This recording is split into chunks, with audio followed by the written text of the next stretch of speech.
नमस्कार दोस्तों। आज के इस वीडियो में हम बात करेंगे गैस समीकरण और आइडियल गैस इक्वेशन के बारे में। तो चलिए पहले देख लेते हैं गैस समीकरण या गैस इक्वेशन। गैस इक्वेशन क्या होता है? किसी गैस की निश्चित मात्रा के आयतन, दबाव तथा तापक्रम में संबंध को व्यक्त करता है गैस समीकरण। किसी निश्चित मात्रा की गैस के तापक्रम तथा दबाव में एक ही साथ परिवर्तन करने पर गैस के आयतन में क्या परिवर्तन होगा, इसे ज्ञात करने के लिए बॉयल और चार्ल्स का नियम, दोनों नियमों का सम्मिलित रूप को गैस समीकरण या गैस इक्वेशन कहते हैं। जब हम लोग बॉयल्स लॉ और चार्ल्स लॉ को कंबाइन कर देते हैं तो एक इक्वेशन बनता है जिसे हम लोग गैस इक्वेशन कहते हैं। एग्जाम में गैस इक्वेशन प्रूफ करने को आएगा, तो चलिए देखते हैं कि हम लोग कैसे उसको प्रूफ करेंगे। पहले लिखेंगे, माना कि निश्चित मात्रा वाली किसी गैस का दबाव P, आयतन V तथा परम तापक्रम T है, तो बॉयल के नियम के अनुसार हम जानते हैं V is inversely proportional to P। जब टेम्परेचर स्थिर हो, T स्थिर है। चार्ल्स के नियम के अनुसार V is directly proportional to T जब प्रेशर स्थिर हो। अतः तापक्रम और दबाव में साथ साथ परिवर्तन होने पर जब हम दोनों इक्वेशन को, बॉयल्स लॉ और चार्ल्स लॉ को कंबाइन कर देंगे तो बन जाएगा V is directly proportional to T by P। अब इस प्रोपोर्शनल के साइन को जब हटाएंगे तो एक कांस्टेंट टर्म आएगा जो है K। K एक स्थिरांक है, कांस्टेंट है, जो गैस की मात्रा पर निर्भर करता है।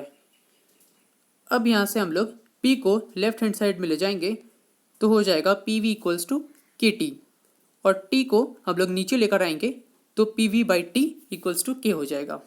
तो इस तरह हम लोग का गैस इक्वेशन प्रूफ हो जाता है। एग्जाम में प्रूफ करने का आएगा तो आप लोग यहाँ तक उसको लिखेंगे। अतः गैस समीकरण से ज्ञात होता है कि किसी गैस के निश्चित मात्रा का आयतन और उसके दबाव का गुणनफल उसके परम तापक्रम के समानुपाती होता है। गैस स्थिरांक K गैस की मात्रा पर निर्भर करता है। वेरी वेरी इंपॉर्टेंट, जो गैस स्थिरांक K है वो गैस की मात्रा पर निर्भर करता है।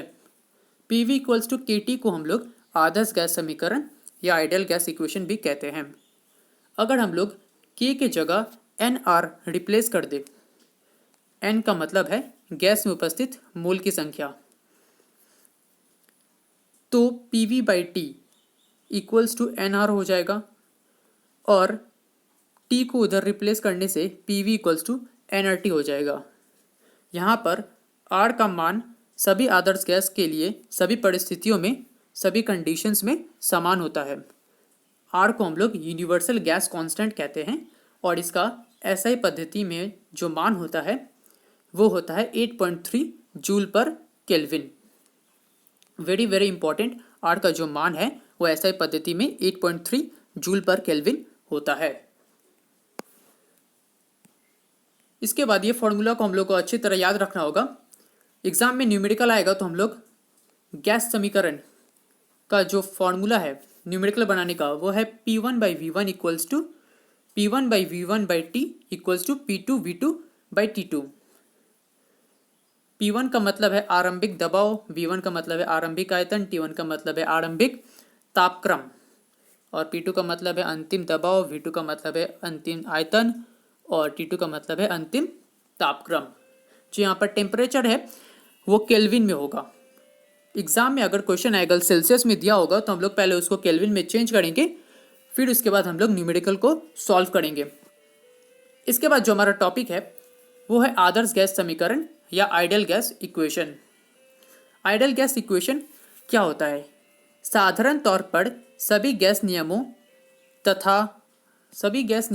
यथा बॉयल का नियम, चार्ल्स का नियम एवं यहाँ पर एवोगैड्रो होगा, लिखने में थोड़ी गलती हो गई। एवोगैड्रो का नियम के संयोजन, कॉम्बिनेशन को आदर्श गैस समीकरण या आइडियल गैस इक्वेशन कहते हैं। जब हम लोग बॉयल्स लॉ, चार्ल्स लॉ और एवोगैड्रो के लॉ को तीनों को कंबाइन कर देते हैं तो एक इक्वेशन बनता है जिसे हम लोग आइडियल गैस इक्वेशन कहते हैं।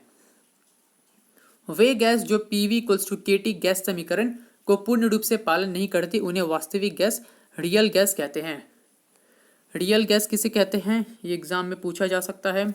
और रियल गैस के जो एग्जाम्पल है वो है hydrogen, oxygen, nitrogen, carbon dioxide, sulphur dioxide, ammonia आदि वास्तविक गैस है, रियल गैस है।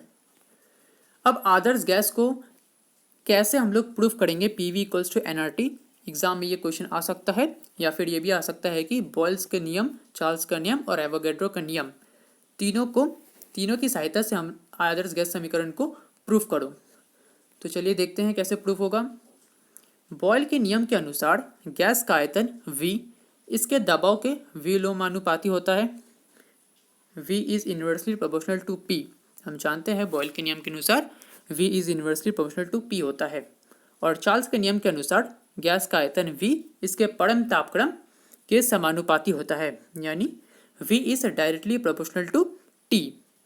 और एवोगैड्रो के नियम के अनुसार गैस का आयतन V गैस में उपस्थित अणुओं की संख्या N के समानुपाती होता है, यानी V is directly proportional to N।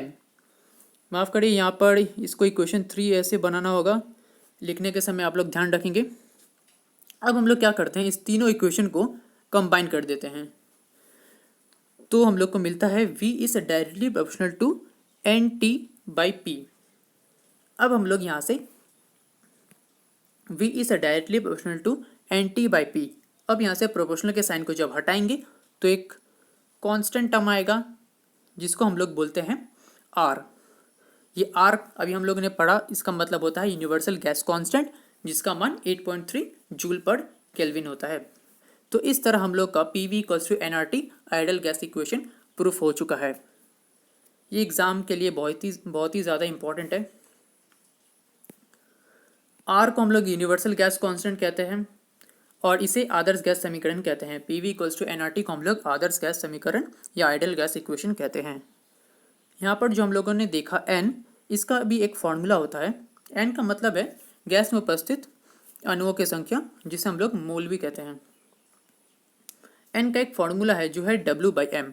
W का मतलब है गैस का भार और M का मतलब है गैस का अनुभार। ये गैस का भार और गैस का अनुभार क्या होता है, जब हम लोग न्यूमेरिकल को बनाएंगे तब आप लोग अच्छी तरह से इसको समझ पाएंगे। तो अगली वीडियो में हम लोग इसके न्यूमेरिकल को बनाएंगे, जिससे आपको और भी अच्छी तरह से समझ आ जाएगा। जब हम लोग N को W/M से रिप्लेस करते हैं तो गैस समीकरण का जो फॉर्मूला बन जाता है वो हो जाता है PV equals to W/M RT। यानी कि यहाँ पर दो फार्मूला हम लोग को मिलता है, एक है PV इक्वल्स टू NRT और दूसरा है PV equals to W/M RT। ये दोनों फार्मूला को हम लोग आइडियल गैस इक्वेशन के न्यूमेरिकल में यूज़ करेंगे, तो दोनों को अच्छी तरह याद रखना बहुत ही ज़रूरी है। तो इसी के साथ आज का वीडियो समाप्त करते हैं। हम मिलेंगे अगले वीडियो में, तब तक के लिए जय हिंद, जय भारत।